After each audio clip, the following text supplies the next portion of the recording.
Hey guys, this is Woodcraft CZ. If you're watching this video, I've got one message for you. If you own or are thinking about buying a Laguna Supermax 1632, I'm going to give you some advice so you don't end up with this. Now what is this? This is the lever that you use to use the 32-inch option on your 1632.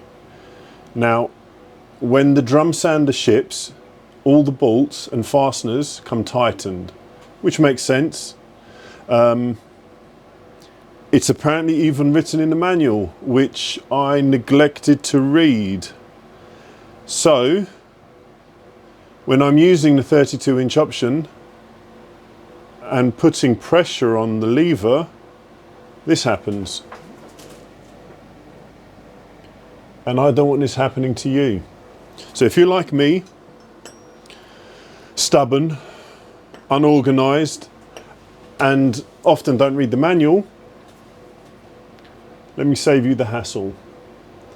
What happens when you use this lever, there's two bolts, which I'm going to show you in a minute, that you need to loosen ever so slightly, but you still need to loosen them because it gives it a little bit of room to let this lever do its job. So, let me show you these bolts. Okay, so the bolts in question are on this sort of ridge. They're the black ones here, and in the back, if we can see it, here. Myself, like a muppet, didn't loosen them when it came out the box, and I was wondering why it was so hard to turn the lever to the point of it breaking. So what I'm going to do now is install the new lever and loosen these bolts.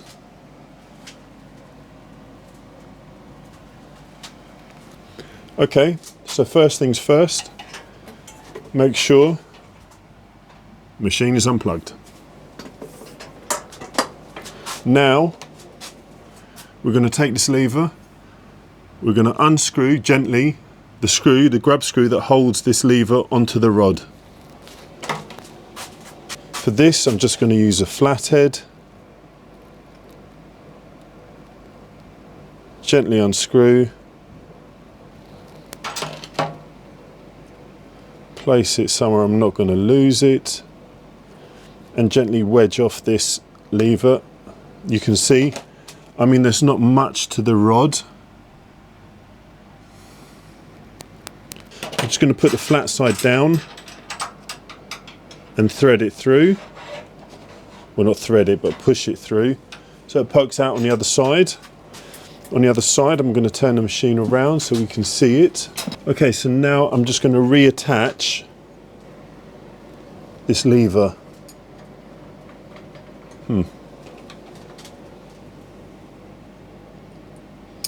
Potentially just going to lightly thread it by hand first, or oh, this is awkward.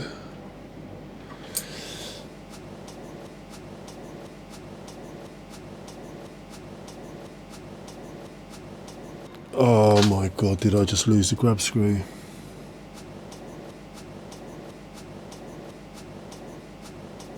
Oh, I found it.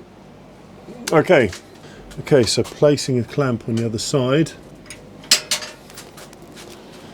Okay, so what I'm going to use is a small ratchet.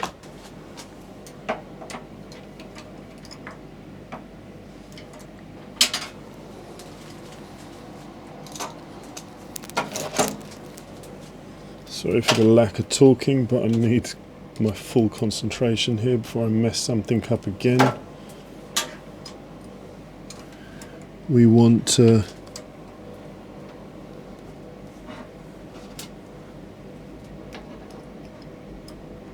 oh my god.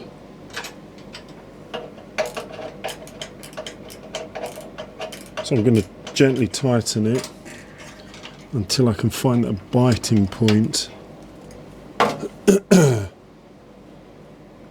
where it sits on the rod.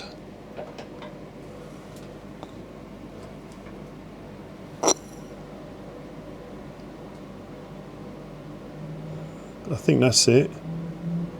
So gently fasten it.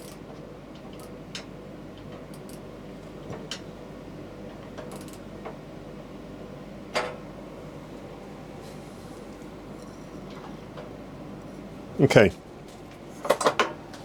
so that's the handle reattached. Yep, I don't want to go too tight because this metal is quite brittle. Let me spin it round.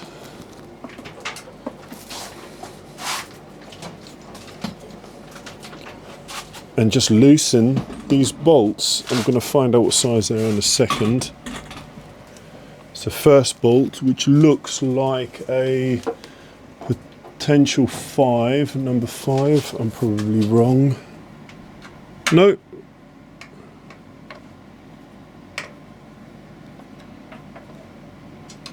Once. At the... Yeah, that's definitely too tight. At the back. I think that could be a little bit tighter because that was very easy. Oh my gosh, what a difference. Guys, honestly, just make sure you loosen these bolts. Okay, that's too tight. You don't want to feel a lot of resistance.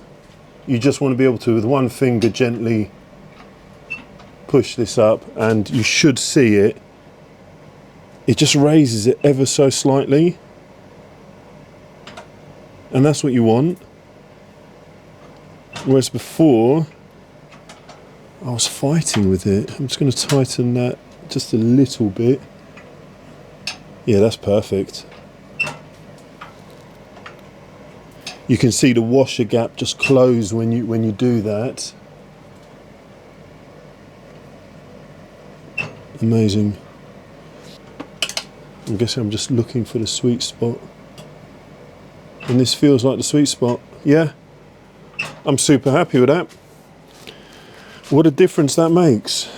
Just goes to show, guys, read the manual or wait for idiots like me to do a YouTube video. So, to summarize, when you get the new machine, loosen the 2 black bolts that we went over to prevent this happening. I mean, it happened to me, and I tried to crudely machine a new wedge, but you can see the force at which I had to turn it to get it to turn, and I couldn't figure out why. I mean, I should have known, I should have read the manual. But my advice to you, still read the manual, because I'm sure there's plenty of other stuff I've probably missed. You know, I was excited to get it going, and I thought it was just a drum sander. Well, it just sounds, doesn't it? But evidently it's more intricate than I thought. So I hope I've saved you some heartache, because chasing down this rod is quite difficult. But the guys over at IGM here in the Czech Republic have been absolutely amazing. I can't recommend them enough, but that's you know, that's my local dealer. Now I have a new rod, and I've installed it correctly, or should I say I've followed the procedure correctly. I should have many happy days sanding larger boards. Until the next video, guys, thank you for watching. If you haven't already, please consider subscribing. It means a great deal to me. I'm a small channel trying to get bigger by the day, by the month, and all your likes and subscriptions really help me a lot. So until the next video, take it easy.